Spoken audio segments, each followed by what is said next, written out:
12 de noviembre, en el nombre del Padre, y del Hijo, y del Espíritu Santo. Amén. Así Prensa nos recuerda que entre otros santos del día, hoy podemos recordar a San Josafat de Lituania, llamado el mártir ladrón de almas. Josafat es una palabra hebrea que significa Dios es mi juez. La nación de Lituania es ahora de gran mayoría católica, pero en un tiempo en ese país la religión era dirigida por los cismáticos ortodoxos, que no obedecen al sumo pontífice, al Papa. Y la conversión de Lituania al catolicismo se debe en buena parte a San Josafat, pero tuvo que derramar su sangre para conseguir que sus paisanos aceptaran el catolicismo. Él nació en 1580 de padres católicos fervorosos. Su madre le enseñó a mirar de vez en cuando el crucifijo y pensar en lo que Jesucristo sufrió por nosotros, y esto le emocionaba mucho y le invitaba a dedicar su vida por hacer amar más a nuestro Salvador. De joven entró de ayudante en un vendedor de telas y, en los ratos libres, se dedicaba a leer libros religiosos. Esto le disgustaba mucho al principio al dueño del almacén, pero después, viendo que el joven se dedicaba con tanto esmero a los oficios que tenía que hacer, se dio cuenta de que las lecturas piadosas lo llevaban a ser más bueno y mejor cumplidor de su deber. Y tanto se encariñó aquel negociante con Josafat que le hizo dos ofertas: permitirle casarse con su hija y dejarlo como heredero de todos sus bienes. El joven le agradeció sus ofrecimientos, pero le dijo que había determinado conseguir más bien otra herencia, que era el cielo eterno, y que para ello se iba a dedicar a la vida religiosa. Para su fortuna se encontró con dos santos sacerdotes jesuitas que lo fueron guiando en sus estudios y lo encaminaron hacia el monasterio de la Santísima Trinidad en Vilma, capital de Lituania, y se hizo religioso, dirigido por los monjes basilianos en 1604. Al monasterio lo siguió un gran amigo suyo y personaje muy sabio, Benjamín Rutsky, que será en adelante su eficaz colaborador en todo.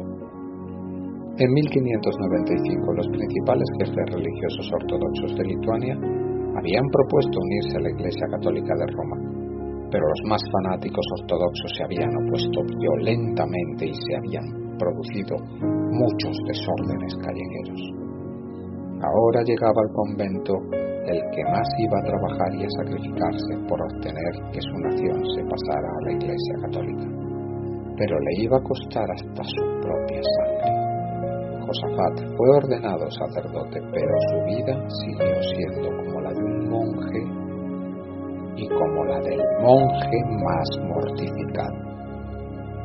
Muchas horas cada día y cada noche dedicadas a la oración, lectura, meditación de las Sagradas Escrituras y de los libros escritos por los santos.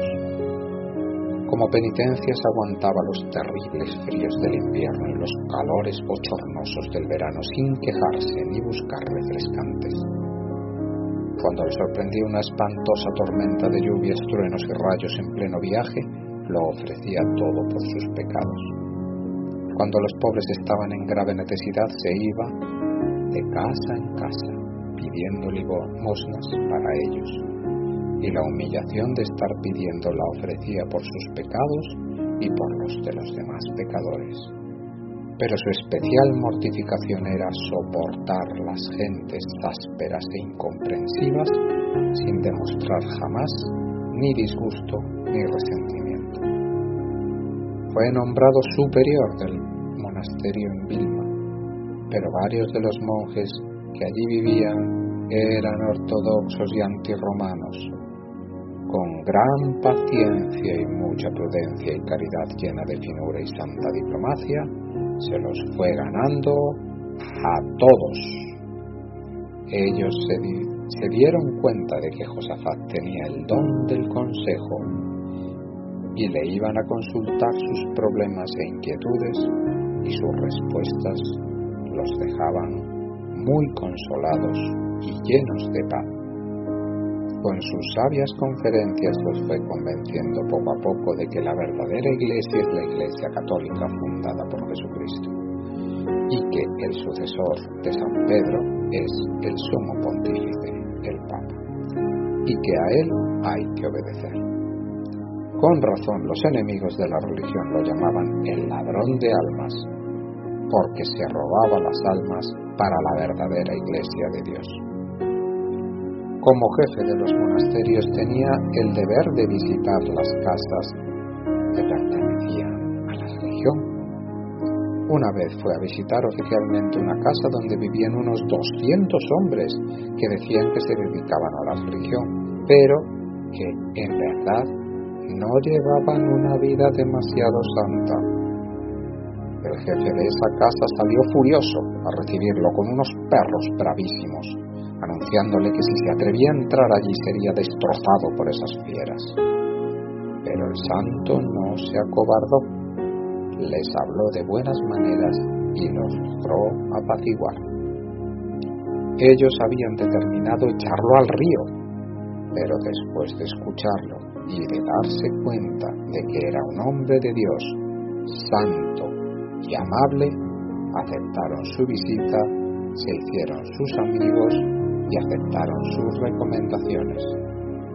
Las gentes decían: ahora sí se repitió el milagro antiguo. Daniel fue al foso de los leones y estos no le hicieron nada. En 1617 Josafat fue nombrado arzobispo de Polotsk y se encontró con su arzobispado, que estaba en el más completo abandono. Se dedicó a reconstruir templos y a obtener que los sacerdotes se comportaran de la mejor manera posible. Visitó una a una todas las parroquias, redactó un catecismo y lo hizo circular y aprender por todas partes. Dedicaba sus tiempos libres a atender a los pobres e instruir a los ignorantes. Las gentes lo consideraban un gran santo. Algunos decían que mientras celebraba la misa se veían resplandores a su alrededor. En 1620 ya su arzobispado era otra cosa totalmente diferente. Pero sucedió que un tal Melecio se hizo proclamar el arzobispo en vez de Josafat, mientras que visitaba Polonia. Y algunos revoltosos empezaron a recorrer los pueblos atizando una revuelta contra el santo, diciendo que no querían obedecer al Papa de Roma.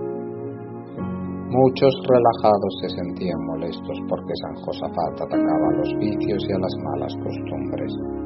En 1623, sabiendo que la ciudad de Vitebsk era la más rebelde y contraria a él, dispuso ir a visitarla para tratar de hacer las paces con ellos. Sus amigos le rogaban que no fuera y varios le propusieron que llevara una escolta militar. Él no admitió esto y exclamó: si Dios me juzga digno de morir mártir, no temo morir. El recibimiento fue feroz, insultos, pedradas, amenazas. Cuando una chusma agresiva lo rodeó insultándole, él les dijo: sé que ustedes quieren matarme y que me atacan por todas partes, en las calles, en los puentes, en los caminos, en la plaza central. En todas partes me han insultado. Yo no he venido en son de guerra, sino como pastor de las ovejas buscando el bien de las almas. Pero me considero verdaderamente feliz de poder pasar la vida por el bien de todos ustedes. Sé que estoy a punto de morir y ofrezco mi sacrificio por la unión de todas las iglesias bajo la dirección del sumo pontífice. Los enemigos se propusieron poner una trampa al santo para poder matarlo. Enviaron un individuo que todos los días llegaba a su casa mañana y tarde a insultarlo. Al fin, uno de los secretarios del arzobispo detuvo al insultante para que no le faltara más al respeto al prelado, y esta era la señal que los asesinos buscaban. Inmediatamente dieron voz de alarma en toda la ciudad, reunieron a la chusma y se lanzaron a despedazar a todos los ayudantes de San Josafat. Cuando él vio que iban a linchar a sus colaboradores, salió al patio y gritó a los atacantes: Por favor, hijos míos, no golpeen a mis ayudantes. Ellos no tienen la culpa de nada. Aquí estoy yo para sufrir en vez de ellos. Al oír esto, los jefes de la sedición gritaron: ¡Que muera el amigo del Papa! Y se lanzaron contra él. Lo atravesaron de un lanzazo, le pegaron un balazo y arrastraron su cuerpo por las calles de la ciudad y lo echaron al río Dibnio. Era el 12 de noviembre de 1623. Meses después, los verdugos se convirtieron a la fe católica y pidieron perdón de su terrible crimen. El Papa ha declarado a San Josafat patrono de los que trabajan por la unión de los cristianos. Bendito San Josafat, ruega por nosotros pecadores. Amén.